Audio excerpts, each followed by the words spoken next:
I'm late to the party. Now, this video was supposed to make it yesterday, but then things were moving too quick. I wanted to make a live. I wanted to do a lot of stuff, and I forgot about it. But today I've decided I needed to make this. And the thing is, Man United drew with Fulham yesterday, 1-1, and a lot of people have been making their giving their views, giving their this is what happened, this is what they will change, this is what will happen. And a very interesting thing that I've heard, and I'll connect it to our first game against Crystal Palace, was Crystal Palace is a big team. Bournemouth is a big team. Like they don't lose easily. Fulham is a big team. They don't lose easily. Brighton is a big team. They don't lose easily. And it came to me that all these teams, at some point in the past, like they were easy. They were easy to beat. Fulham was easy to beat. I don't know. It has, like right now, it looks like every other team is a hard team to beat. Every other team is a big team. Like the only small teams, those teams that are easy to beat are probably just Burnley, uh, uh, Sunderland, probably West Ham, and Man United. Every other team is a big team, and it just boggles. It just boggles your mind. It's like, is this an excuse? Is this why every manager? Is this why people are signing Mbeumo, Kuna from mid-table teams? Is this why we are signing Delap? Like in the past, it was very, very hard for people to sign people from mid-table. It will only take like one or two, and they will be like 17 years old, 16 years old. The Walcott, the Lampard, the Rooney. It wasn't like we were signing a whole lot of people from mid-table to help us win the league. And I'm just saying this without going to the good, the bad, and the weird. I'm just saying it in relation to Man United. I know Man United last season were 15, and for them, signing people like Mbaumo, signing people like Kuna, signing Sesko, who are all the three of them, which are regarded as the saviors for Man United right now.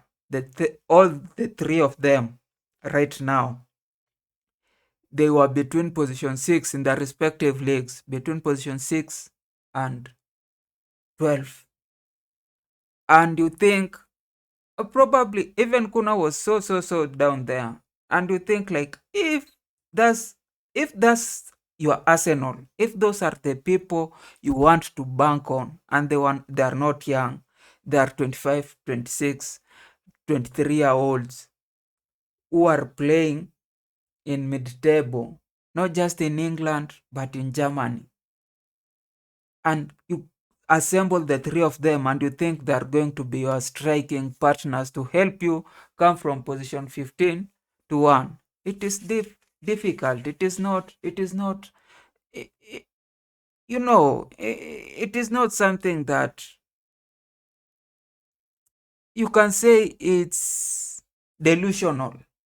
And I accept that Man United have done that because they were position 15, and probably they just wanted to go up to position 12, 10, 9, 7, 6. And that's the weird thing about it, but I'll talk about it now. For the good to the league, good to the league, or it's just a question again about, yesterday we were talking about Graham Potter being the worst manager, but then I think is not far off from Amorim. Like sometimes you can just look at the team and see the decision making. And you think that probably this guy has a problem.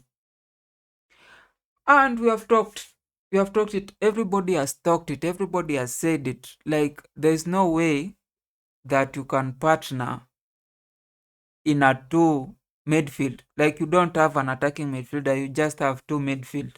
And you want to partner Fernandez, who keeps losing possession every now and then, every now and then, every now and then, with Casemiro, whose legs and knees are just done. The person has ran for, I don't know, right now, probably 20 years. He has been around. He has been around. He has been around longer than Dorman was alive. He has been around longer than Estevao was alive. He has been playing top-notch football for more than 17 years, more than 20 years probably. That's not the guy you want to depend on right now. His age mates, the people who he played with, like the Ronaldo, the people who he played with, who's the other midfielder. Uh, Even De Bruyne came late, and right now they're not. They're not in England. They're not in Madrid. They're not in uh, probably France. They're not in Germany. You may find some of them in Italy, but most of them are either in Europe, not in USA, in Besiktas and the like, and in where Ronaldo is, Saudi Arabia. You can't depend on that guy, those two, as your pivot. You just can't. You rather try people like Maino. You rather risk young people. You rather bring people who can run. And I know a lot of people are saying, Man United are playing shit. I just think Man United are playing to the best of their ability. I saw them running yesterday. I saw them going forward. I saw them. They were even lucky, despite them getting the penalty, despite them getting that goal. I just think they were lucky to go with a draw in that game. They were playing to the best that they can. They were struggling. It's just that's the ceiling. That's how much they can give. That's how much Mbomo can give. That's how much Yoro can give. That's how much Kuna can give. That's how much Casemiro can give. Like, everybody had worked. That's how much Dogu can give. That's how much Ahmad can give. There's no way they're going to give more than that. There's no way they're going to give more than what they gave to Arsenal. And this means, again, they're not just good. They are mid. Everyone, most of those guys are mid. Man United needs to sign a lot of people, not just the midfielder. You need to find another defender. You need to find another wing backs. You need to find a lot of people. But it's a good thing for the league because you'll be where you were last season, probably. The only bad thing is that from this game, probably Amorim will be sacked, and Amorim being closer to Graham Potter, they might get a half decent coach, probably. If they sack him, they'll get probably a better coach, which will allow them to get some of the points that they might lose having him around. But then, if you look at the market, how many coaches are around? They can't afford Zinedine. Probably they'll go for Leguno. Leguno has been in Besiktas for around 6 months. I don't think he's trying to come back. Now, there are no any good coaches out there. And I don't know, probably just convince somebody like Xavi, yeah, to come back. Now, the weird thing is that Man United, I was checking for a couple of days. I thought probably Arsenal fans are the most retarded fans.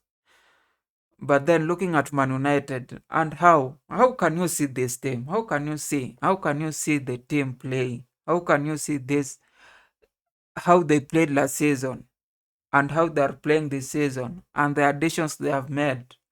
and the quality of additions they have made, and think that this Man United is ripe for Premier League, that this team will be among the best in Premier League. It's just absurd. I just think Man United fans are probably retarded, because this team is, bottom of the barrel. It's a very mid. It's the perfect mid-table team. It's the team that you put it when you want a draw against Arsenal, a hard-fought draw against Man City, but then next weekend you are losing to Leeds or losing to Brighton. I don't think this team will be able to beat Brighton.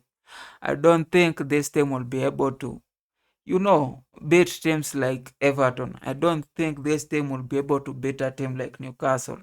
It will just be throwing themselves on the table, working out, like putting all their energy in drawing games such as Arsenal, such as Chelsea, such as Man City, to just be, yeah, we drew with the big boys. Now we are, that's their, you will tell that's their trophy this season, drawing the big boys, but then beating Sunderland, Burnley, West Ham, and then getting beaten by Brighton,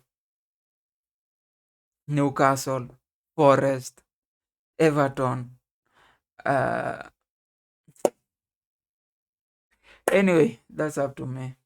Subscribe. Hey, why am I saying it? I'm just asking. I need 1,000 subscribers. I need 1,000 subscribers by the end of next month. Next month is September. By the end of September, I need 1,000 subscribers. You can, if you're watching these videos until this time, I'm doing very, very many videos each day. I'm talking to you, I'm analyzing, I'm explaining to you how this Premier League is going, so that you make informed decision in how you fun. It's not fun boying or fun girling, it's fun teaming your team.